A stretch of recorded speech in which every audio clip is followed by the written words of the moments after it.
So for those of you that don't know me, my name's Tammy McLeod and I'm the Managing Director at Davenports Harbour. My specialty area is trust, which is why you're here tonight, trusts and also some relationship property work as well. And I do like to say, for those of you that haven't heard this already, but I started to specialise in this area when it was actually still part of general practice. And lots of lawyers used to do trusts and work on trusts, but over the years it's become far more specialised, and now there's not as many people who are that deep dive specialists in trust areas, so I'm really grateful to you all for coming tonight. Obviously the weather's a whole lot better than last time we tried to stage this event, which was on the 9th of May, the day that we had the last civil defence emergency call in Auckland, hopefully the last one for some time. So the days are brighter and longer, the sun's shining, and thank you very much for coming again. I'd also like to, at the very beginning, just say a couple of thank yous. Firstly to my team, who have been tremendously supportive of putting on this seminar tonight. In particular, Rebecca, who is our practice manager, has been amazing, and I haven't had to really think about anything. And also the team from Spruik, who are our brand agency, in particular Jess, who has been wonderful and very supportive of every time I say to her, I don't know that we'll get the numbers. She's been very encouraging, so thank you, Jess, I appreciate that. Okay, so the new Trust Act, 2 years on. So some of you will have come to the seminar that we did in 2019, which was just after the new Trust Act had been enacted, but it didn't come into force for 18 months after that. And so we talked at that point about what the new things were going to be in the Act and what we were sort of anticipating, if you like. So tonight we're going to be looking at some of those things that have happened as a result of the new Act, but also I thought we'd start with why people have trusts, because that's a question that I get asked a lot. Do I still need this trust? I've had this trust for a number of years, is it still relevant? Often, even when we have trustee meetings, that's the very first question that people ask me.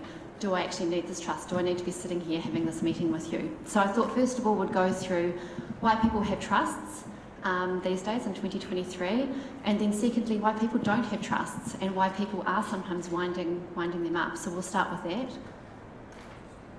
The new Act, so some of the things that have come out of the new Act, and in particular disclosure of information to beneficiaries. So we'll talk about that. The locality of beneficiaries and the locality of trustees. So this has actually become very, very important. I think probably post the COVID area, there's lots of people that are becoming much more mobile again. A lot of people travelling, going away, going and working overseas, in particular to Australia. There's quite a pull to go there. So there's quite a few changes with the way trusts have to operate in New Zealand as a result of beneficiaries or trustees moving offshore, so that's something that we'll touch on. The importance of trustee meetings, which is something that for those of you that have known me for a long time is something that I'm very hot on, the importance of trustee meetings, so we'll talk about those and why they're important, particularly under the new regime in the 2019 Act. The importance of having an independent trustee, once again something for those of you that have known me a long time, I think it's very important. IRD disclosure requirements, so coupled with the new Act coming through in what it was called the 2019 Act but came into force in January 2021 from the 2022 tax year, which obviously ended in March 2022, there were new IRD disclosure requirements, and so we'll touch on those. And then it kind of sounds a little bit left field because it's not exactly trusts, but enduring powers of attorney, which I think are one of the most practical legal documents you can have. So I thought I'd just talk a little bit about those two and how they interact or not with trusts. So that's what we're going to be going through tonight. Questions, we'll wait and have questions at the end. So we've got some roaming mics, I think, for questions at the end. So we'll keep trucking through, and if you can keep in mind those questions, because I'm sure you'll have lots of them at the very end. Okay, so firstly, why people have trusts. So it hasn't changed a lot. So the main driver for people to have trusts is still often creditor protection. So they own their own business, they're a director in a company, they want to put their assets that they've worked hard for in a separate basket, if you like, so that if someone tries to sue them for whatever reason, and this is very simplistically put, they can say, my assets are over here in the trust, you can sue me, but I actually don't have anything. And you'll read lots in the newspaper, particularly the Herald. I hope there's no Herald. Well, actually it would be good if there were some Herald reporters here tonight. But the Herald seems to have a bit of a chip on its shoulder about trusts, and often you'll see that trusts aren't worth the paper that they're written on, etc. Trusts still work for creditor protection. So in my career of 26 odd years, I've had now probably more than 10, less than 15 clients who have got into difficulty. So that's not very many really, if you think about it, over all those years.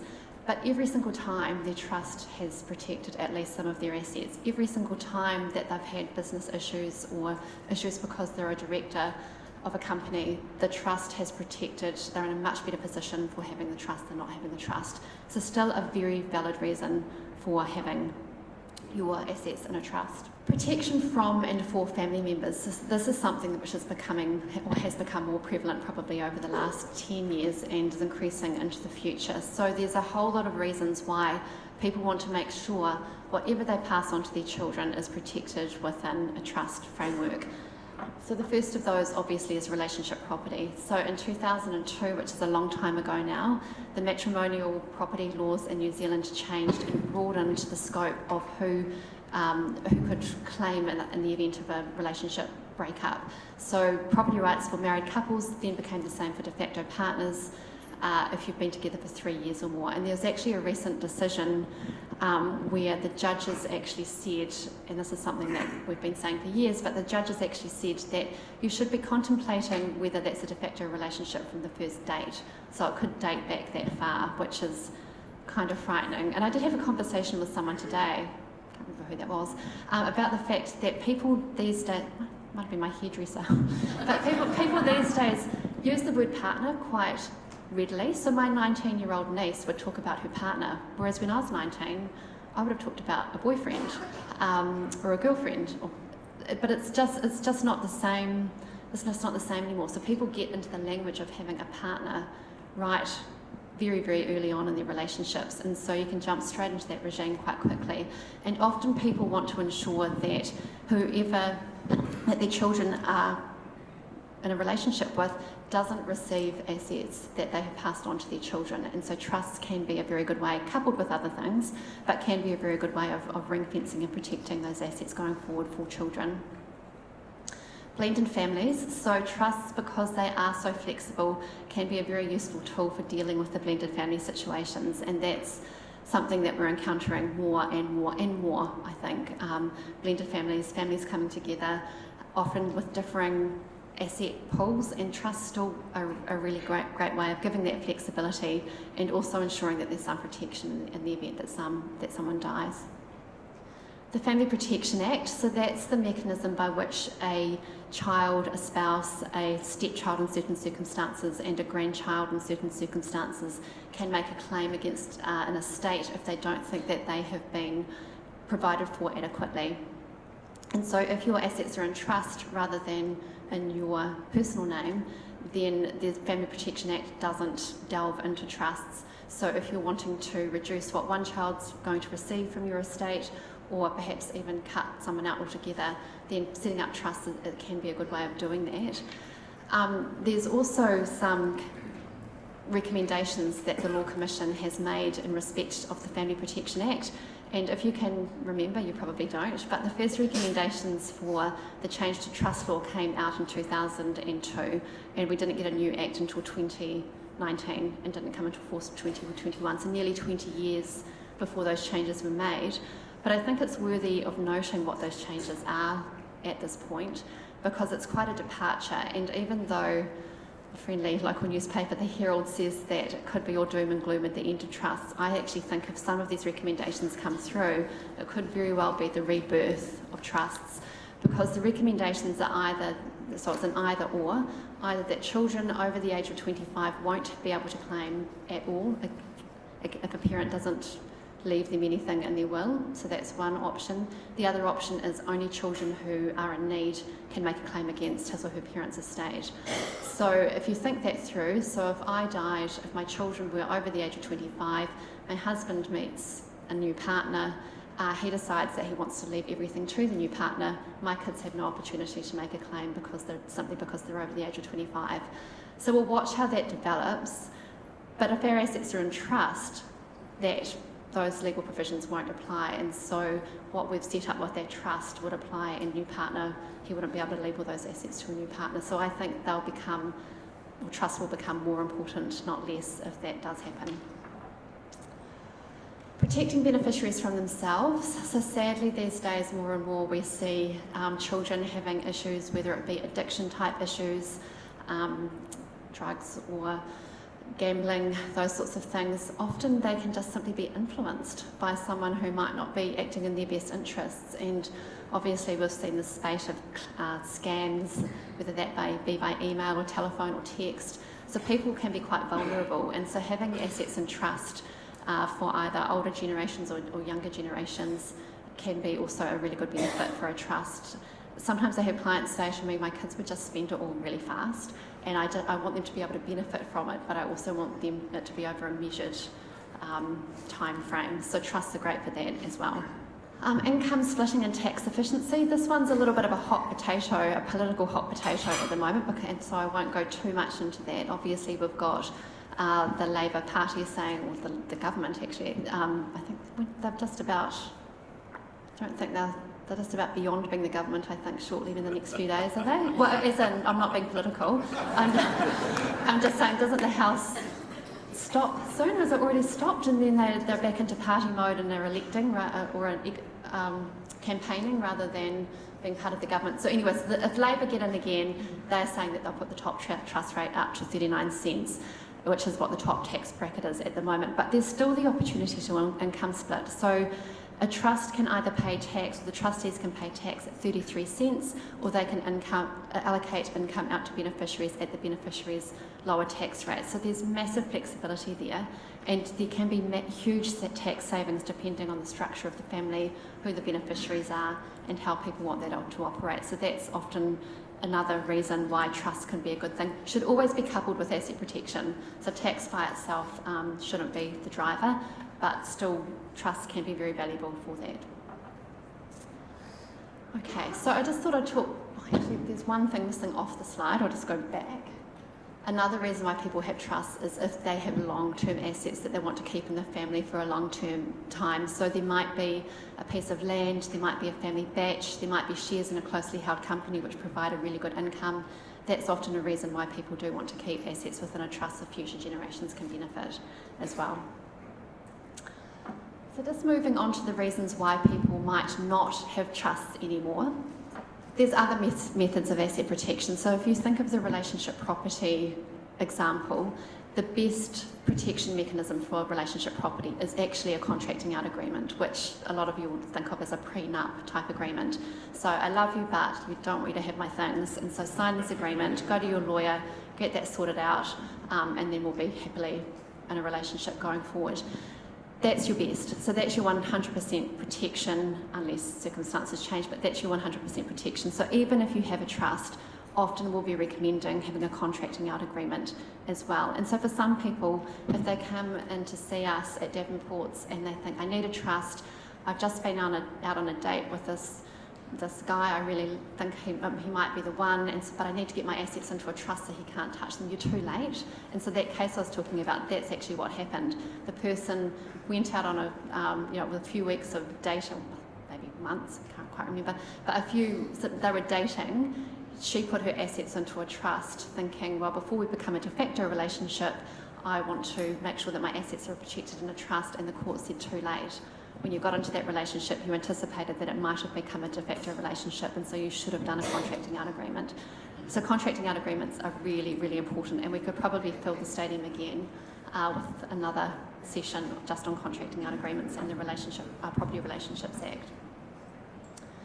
Changes in life circumstances. So at the risk of boring those that have heard me say this before, trusts can be a little bit like life insurance. So when you have big debt and small children, you often have more life insurance. As the kids grow and the debt shrinks, you often reduce it, or you might get rid of it altogether, and trust can be like that as well. So if you've got a family business, you might have assets relating to the business in one trust, you might have your family home, holiday home, lifestyle type assets in another trust. You sell the business, you don't really need that business trust anymore. You might shrink that down. You might even decide that you really just want to simplify your affairs altogether. The kids are great. You're very happy for them to receive the assets and share them with their partners, and so you don't need your trust anymore. So simplification, changing life circumstances is something that should always be considered and be top of mind when thinking about whether you still want your trust or not. And that kind of couples with the costs can sometimes start to outweigh the benefits. So if you're not getting any of those tax advantages, if you don't have income coming into the trust, but you've still got to pay your lawyer, you've still got to pay your accountant, you might decide that actually the benefit that I'm going to receive, all those things we talked about, the whys that people set up the trust, don't really apply to me, and so the cost is greater than any benefit I might receive, and at that point you might think, not for me anymore. Lastly, sort of another hot potato, rest home subsidies. So back in the late 1990s, probably early 2000s, a lot of people did set up trusts on the basis that if they had put their assets into a trust in time, then they wouldn't have to pay for their own rest home care when they got to that stage. That changed a lot when gift duty was abolished back in 2012, and the kind of general rule now is it's very, very difficult to get a rest home subsidy if WINS thinks that you can pay for it yourself, regardless of where those assets are sitting. So once again, very simplistically put, not going to be the case for everybody, but not a good reason simply by itself to set up a trust or to have your trust keep going these days. Okay, so now just talking about some of the things that have come out of the new Act. So the big talking point from the new Act was disclosure of information to beneficiaries. And we actually did have some clients who wanted to wind up their trusts on the basis that there would have to be basic disclosure to beneficiaries. Now, we have a varying group of clients with different ideas, and I'll often say to people that some people are like, don't mind, we're very, very open with the children, very happy for them to have full disclosure, down to heck no, never want the kids to know what's in the trust, don't want them to know what we've got. The ones in the middle are often, don't really care if the kids know, but wouldn't want their partners to know what's in the trust. And I like to call them the influencers, so people that influence the decisions of your children. So there's lots of different things and thoughts that people have around whether or not they want the beneficiaries, often their children, to be able to get disclosure of information regarding the trust. So there's a presumption that beneficiaries over the age of 18 will know that they're a beneficiary of a trust, and in that case they're able to have a copy of the trust deed, know who the trustees are and how to get hold of them. There have been, 2.5 years down the track, I've had 2 instances of beneficiaries coming to me with a letter that they've received from a lawyer saying, you're a beneficiary of this trust, here's a copy of the trust deed, these are who the trustees are. Now, don't forget, this is a presumption that they know, so there's no obligation for the trustees to be absolutely proactive to do that. And in both those circumstances, that's caused a huge amount of grief. One of those circumstances, then when the beneficiary asked for some information, the trustees shut up shop and just wouldn't provide anything, and it's just caused absolute ructions amongst the family members. So take advice, see where you sit on that, and that's obviously something that we talk about with the trust that we are trustee of. So once they know that they're a beneficiary, the beneficiaries are entitled to request information regarding the trust, and that's usually financial information, because usually that's what beneficiaries would be interested in if they were going to be asking for any information. But there's a number of things that the trustees need to consider before they do provide that information to a beneficiary. And those are the expectation of the settlor at the time that they set up the trust, but also the memorandum of wishes. So if you remember the memorandum of wishes, letter of guidance, memorandum of guidance, it's like a will for the trust, and it tells the trustees what you want to happen with the trust assets if something happened to you. So that's a really key document where you can say whether you want the information disclosed or not.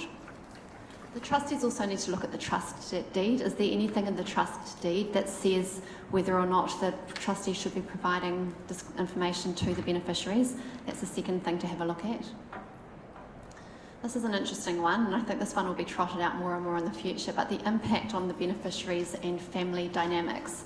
So the trustees, it actually says in legislation that the trustees need to consider that dynamic before they start giving out information. And this is a new law, so this could take 20 years, it could take 30 years before we see what the courts think of these things. But in my view, I think if one beneficiary has received a big distribution, another might not have received so much, that might cause real problems within the family dynamic that the trustees might need to take into account. And there might be very good reasons for treating the children differently, because don't forget, as trustees, we need to consider the needs of the beneficiaries when we're doing these things.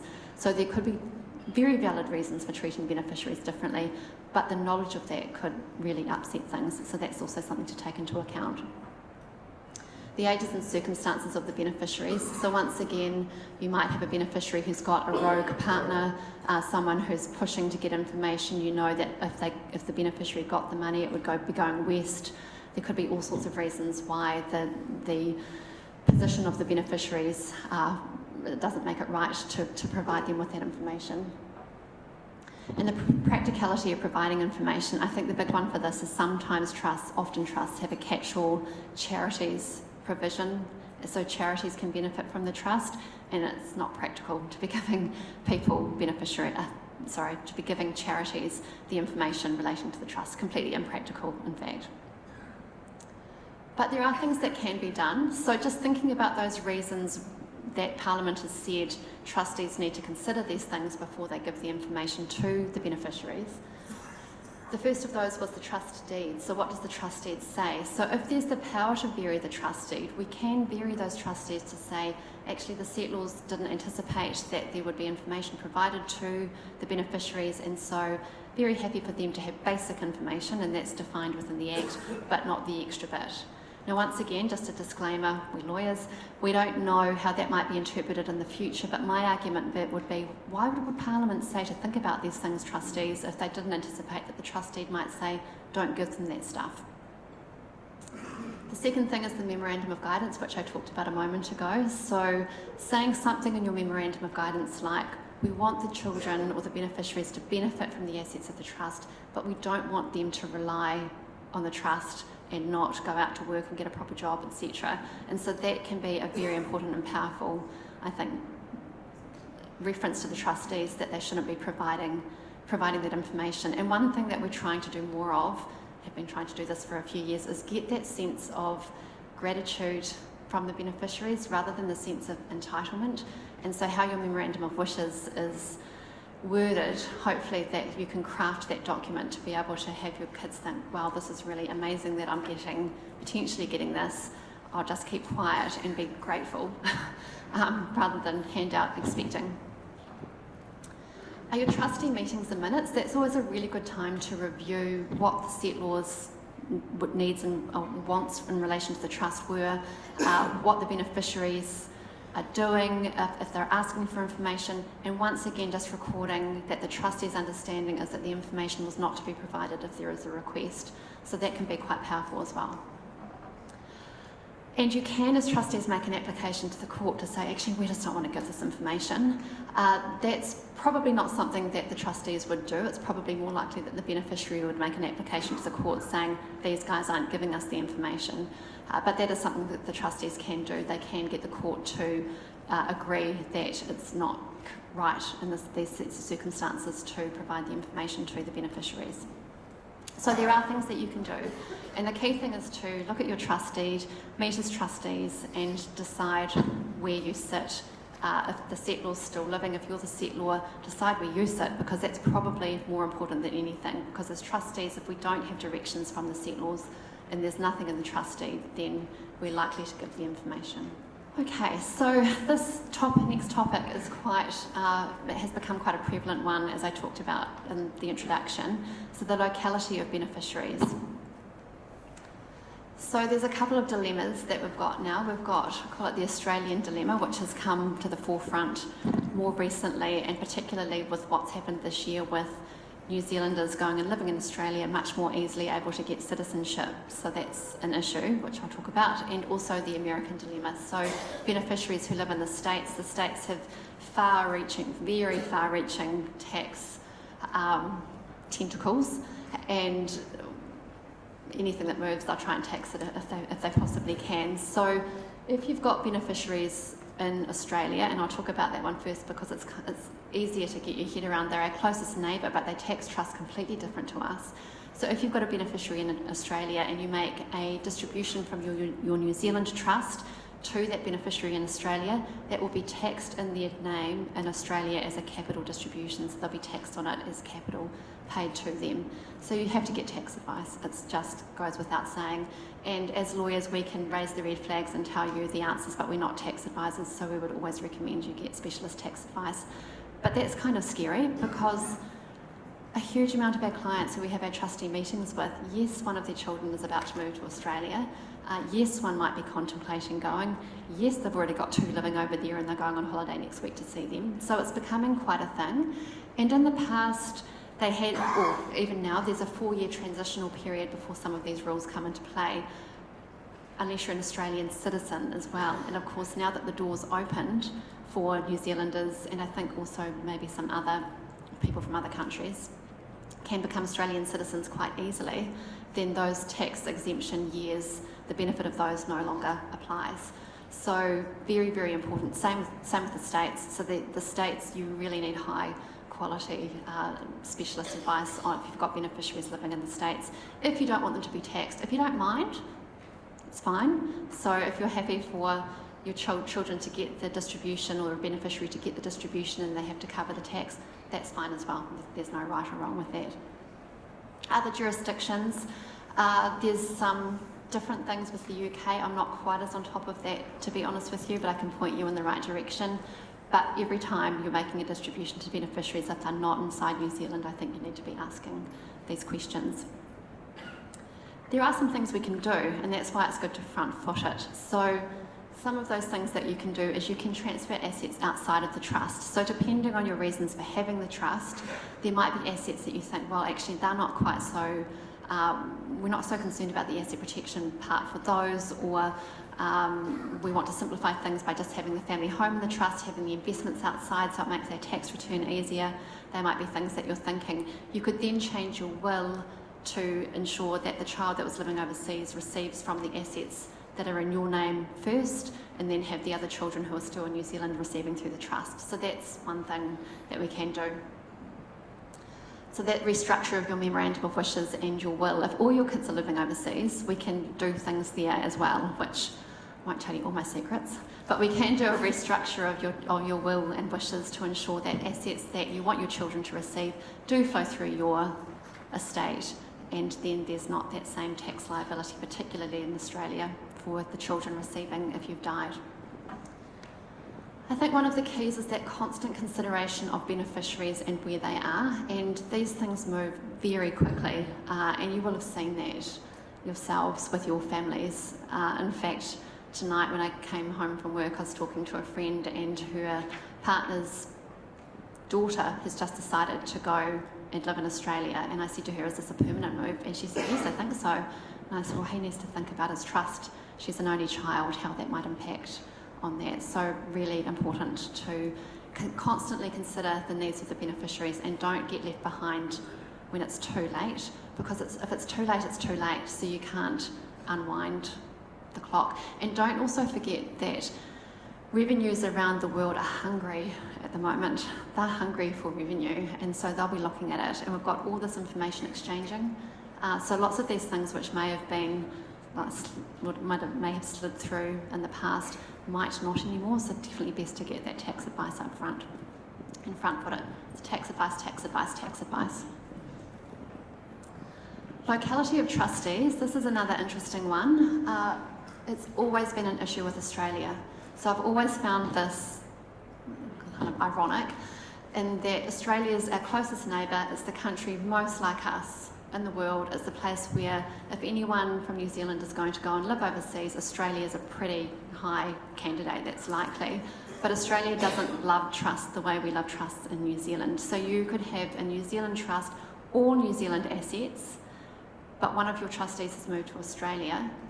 That trust then becomes pulled into the Australian tax net. So it could be your brother, it could be a family friend, it could be your lawyer who's decided to go and retire to the Gold Coast. It could be any of those things. When they go to Australia, your pool of assets So that's not just income, it's not just exchange gains, it's not just increase in value in your investment portfolio, it's also if you sold a property in New Zealand, which wasn't the main family home of the Australian trustee, you could be looking at capital gains tax in Australia. So that's a big one. And so we need to look at restructuring in that case as well, ideally before they go. And once again, get tax advice. So other overseas issues. So another thing that Australia does is it taxes on the basis of who has control of the trust assets. So it might not just be that you've got a trustee over there, you might have the person who appoints and removes trustees living in Australia. And so that potentially in Australia get tax advice, but that also could be an issue as well for your New Zealand trust. So you might have gone over to live in Australia and your trustees might be in New Zealand, but because you've still got control of that trust, there's a maybe, and it is a maybe, and you would have to get tax advice, but that could also have an impact on the assets that you've got back here in New Zealand. So the reality is, tax advice is what you need to get if you're looking at changing jurisdictions, if you've got beneficiaries changing jurisdictions. Another example is I had a client last year who moved, husband got a job in the UK, and they had, on the basis of the tax advice, we had to restructure everything that they were doing in New Zealand so that the wife and the New Zealand trustee, he had to basically come off everything because there were impacts for what he was doing in the UK. So any changes like that, please do seek out tax advice. So now next I'll just move on to the importance of trustee meetings. And so the importance of trustee meetings, which is something that Davenports have always been very hot on, and for those of you that were trustee of your trust, you know that we do hound you to have your trustee meetings because they're very important. And this very, very basic diagram is my kind of view of the world as a company as opposed to a trust. So a company is like a square box. So and you register your company, there's some things in the Companies Act that you must do. You have to do it on the Companies Office website and every year do your annual return, and that's what keeps your company alive. Trust, we don't have any of that. So we don't have a register. We don't have, even under the new Act, specific rules around what you must and mustn't do as far as trustee meetings, annual returns, those sorts of things. It's a bit more like a cloud. So it's a bit kind of ethereal, a bit harder to pin it down. It's not a legal entity like a company is. So there's things that as trustees that we can do to make sure that those kind of soft edges of the cloud become a little bit more box-like, and we can say, this is a trust, look what we've been doing. Trustee meetings is one of those. So trustee meetings is a fabulous time for the trustees to get together, sit down, discuss as trustees the assets of the trust, etc., and you make that time separately. It could be around having a cup of coffee in the local cafe, around having dinner, those sorts of things, but as long as you make the time and minute, and the minutes don't have to be anything fancy, it just has to be the trustees met and we've decided these things or we've talked about these things, and then if someone challenges the trust for whatever reason, you can say, but we've got these years of sitting around the kitchen table and talking as trustees, really important. So these are the kinds of things that we talk about in the trust meetings. So the needs of beneficiaries. Does someone need some money for education or for surgery or to buy a house, those sorts of things. The wishes of the settlor, are they still relevant? The memorandum of wishes, if the trustees, I guess this only works if the trustees are the settlors as well, but just reviewing the memorandum of wishes, making sure it's still relevant. Things often change. Often you might set your trust up when your children are little, and then as the children grow, actually you're fine if they receive the assets now, or actually no, I'm not. I'd rather they waited until they were 45 before they received any assets. So that it's a good time to think about the kind of moving feast, if you like, of the wishes that the settlors had. Actually coupled with needs of beneficiaries is where they live, which I hopefully you got that point on the previous little section. The investment strategy, this has become really important. Trustees have a huge onus under the old Act, but also under the new Act. Bless you, over there. But also under the new Act to invest the trust assets as if they were not their own assets. So it's a big responsibility. And so if you gave me $1 million, wouldn't work anymore, but I use it as the example, $1 million to look after on behalf of a group of beneficiaries. buying a property that people live in where I'm getting no rent would not be what you'd do. You would put some into shares, some into property and some in cash. And so you'd have a diversified portfolio. So just recording that will help trustees going forward to say, well, actually our investment strategy at the moment is just providing a family home to these particular beneficiaries. And recording it is half your battle, so making sure that you've thought about those things. Insurance has become a huge thing, obviously, since the Christchurch earthquakes, where a lot of the insurance companies have changed the way that they insure our homes from full replacement cost to actually you specify how much you want it to be insured for, and that's the maximum we'll pay out. It was just starting to change until we had the weather events at the beginning of the year. So that's another thing that we always look at as trustees. We don't want beneficiaries coming to us in the future saying, you only insured that property for a full replacement for $500,000, but now it's going to cost $750,000 to rebuild it. There's a shortfall. And obviously with building prices increasing so much as well, the cost of building, then that's something that should be looked at on an annual basis, I think, at the moment. Further gifting, so even though gift duty's been abolished, it doesn't mean that gifts happen by magic. It just means that you're not taxed if you gift more than what the old threshold used to be. So looking to see if there's anything owed by the settlors or any beneficiaries which we should be getting rid of, getting them to gift to the trust, so the trust no longer owes that money to them. And capacity of trustees and beneficiaries, this one also is becoming really big. Obviously we've got a huge amount of trusts that were set up in the 1990s and the 2000s. A lot of those people are ageing. Under the new Act, if a trustee loses mental capacity, there's an automatic removal of them as a trustee. So how do we deal with that? Who's then got the power to appoint and remove trustees? Is mum a little bit wobbly? Is dad a little bit forgetful?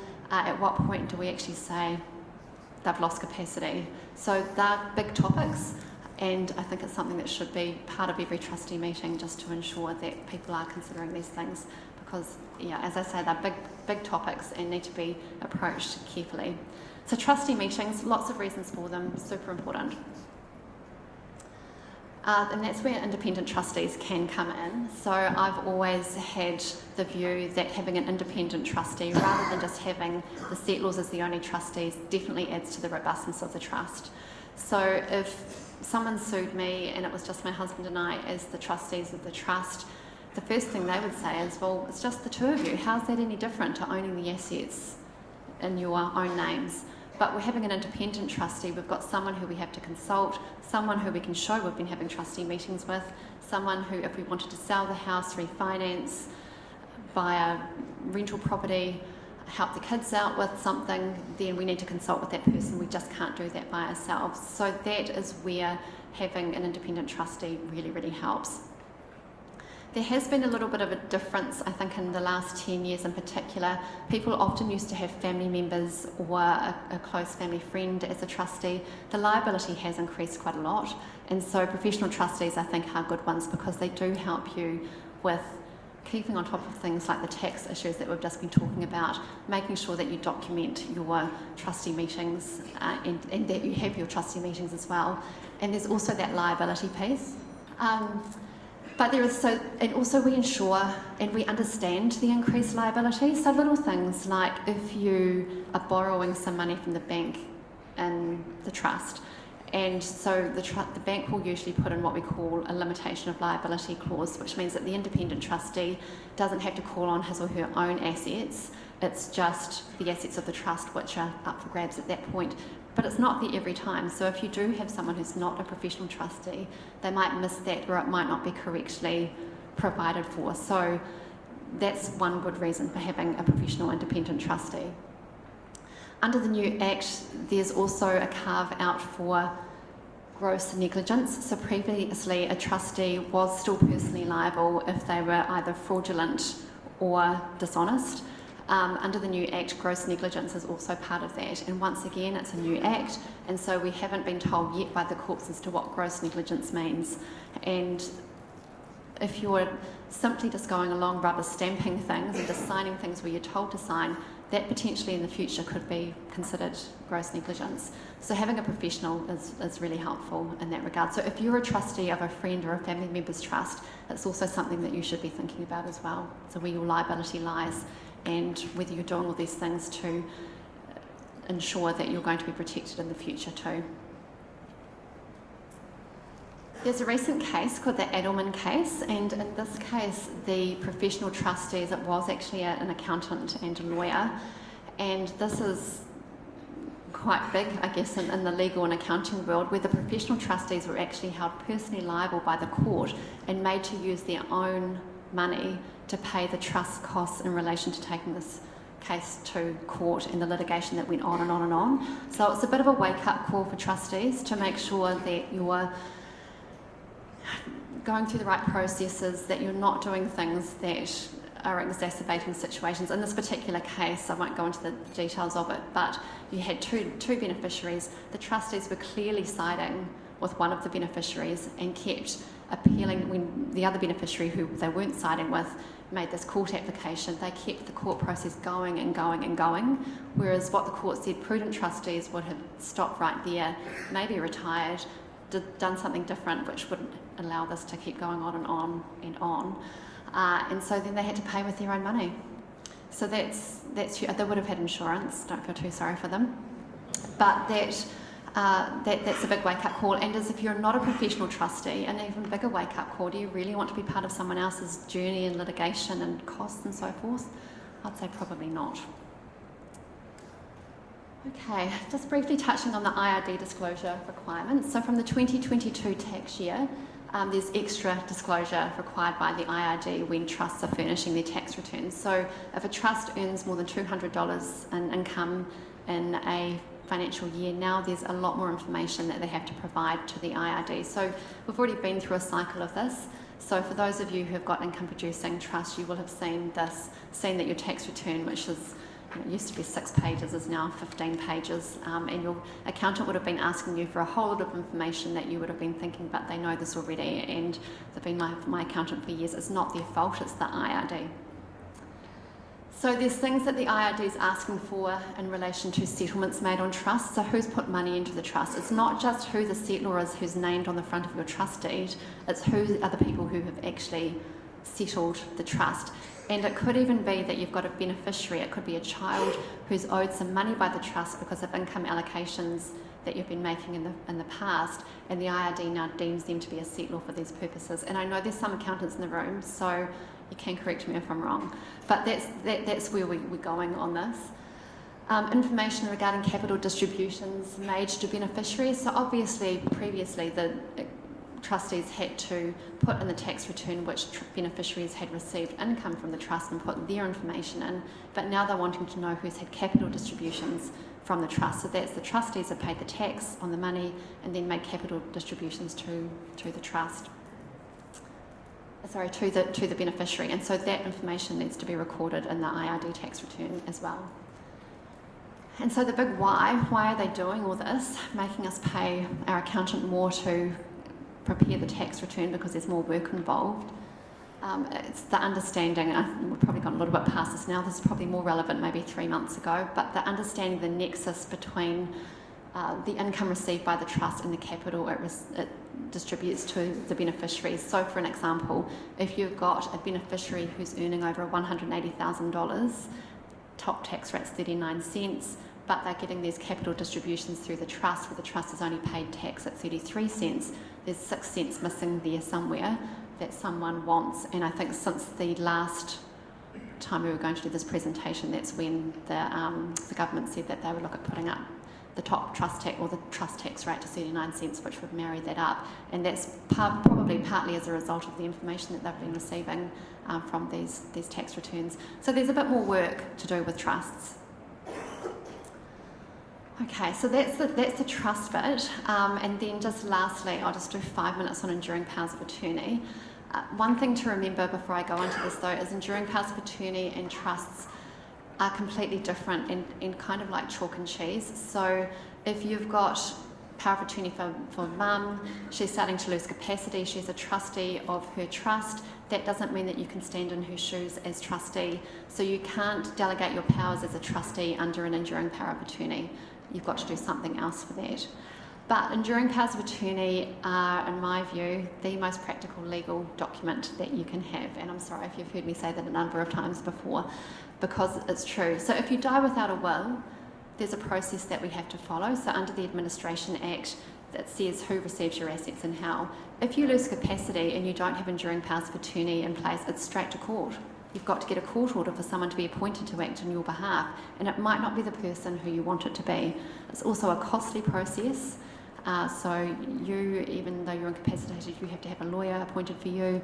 The person who wants to be your attorney has to have a lawyer. If there's other people who might be, perhaps it might be impacting them, it might be other children or a spouse who might be impacted if you're given power of attorney, or the person's given power of attorney, they may have to have their own court representation as well. So it's A, it costs, B, there's lots of lawyers involved, and C, it can take some time. So there's two kinds. There's one that relates to property and one that relates to personal care and welfare. So we'll just go through those quickly. So property obviously deals with property, so things like accessing bank accounts, dealing with investments in your own name, selling the house if the house is in your own name, rental properties, etc. And it doesn't follow that even if you're husband and wife, or you're both in the title to a property and one of you loses capacity, you can sign on their behalf. It doesn't work like that. So with property, you can have property powers of attorney coming to play either immediately, so whether you've lost capacity or not, and there's some practical reasons why you might want to do that. So you might be mentally okay, but actually you just can't get to the bank physically anymore, or you're in hospital and it's not convenient to be using your internet banking or to be signing things through a real estate agent. So you're mentally okay, but you want someone else to act on your behalf. So it can start now and endure beyond mental capacity, or you can just choose to say, actually no, I only want that person to act on my behalf if I can't act for me. You can have joint or several, so you can have more than one person to act on your behalf. So joint means they have to act together at all times. Several is it could be one or the other of them. So when we do that, we normally say joint or several, because it can be cumbersome to have more than one person signing, but we usually put in a consultation process so that you don't have one off doing something over here and the other one doing something completely different and they're not consulting with each other. And it's a good idea to have successors. So if I appoint my husband and he can't act for whatever reason, that I've got someone else as a backup just in case. It's future-proofing. It means that you don't have to keep doing the documents again and again, because if you did these back in 1995, they are still fine now. If you've got them set up in place, then you don't need to do new ones. You can say in your property ones that the donor, or the attorney rather, has to give information to certain persons. Some people sometimes say that in relation to particular assets, we want our accountant to have the information, or our lawyer to be involved, or another family member who they think is a person that they trust but don't want to be the key attorney. And you can have that consultation process, which I've talked about as well. So the people that they consult don't get a vote, but it's just a consultation process. You can specify if you want gifts to be made. So sometimes people say, well, I've been giving my grandchildren X number of dollars for the last 10 years, and if I lost capacity, I'd like that to continue. So those are the sorts of things that you should consider. You can have restrictions on use. So we do have some people who say, I want this person to deal with these particular assets. It might be a business, but for going to the bank and sorting out my more private affairs, I want this person to be doing that. So you can split it up depending on the circumstances. Personal care and welfare only comes into place if you've lost capacity. So that's only if you can't make decisions for yourself can the person who's got your power of attorney for personal care and welfare make those decisions. So those will be decisions relating to rest home care, surgery, hospitalisation, medication.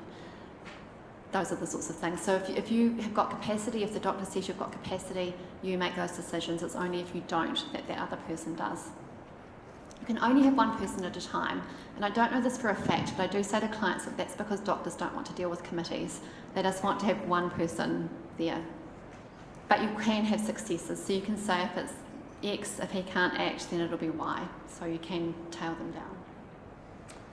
You can also say, the same as property, that they can give information to certain persons, and you can have that same consultation. So sometimes in family situations, you can only have one, but you really want that person to consult with your other children, and so that can be provided for within the document.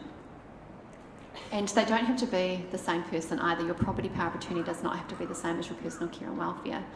You can also say who you want to certify whether you've lost capacity. So you might have a family doctor that you've seen for years and years and you want to ensure that that's the person who certifies that you've lost capacity. That's something that you can add in. You might say, actually, I want a specialised geriatrician to say that I haven't got capacity, and if that's the case, then you need to specify that in your power of attorney as well. Well, I think I might wrap it up there, because I know that many of you probably want to maybe start heading out. It's not quite as beautiful as it was when we started, but hopefully still not raining. So thank you so much for coming tonight. I really appreciate it, and if you do have any further questions, please don't hesitate to contact me or my team. We'd love to help you. Thank you.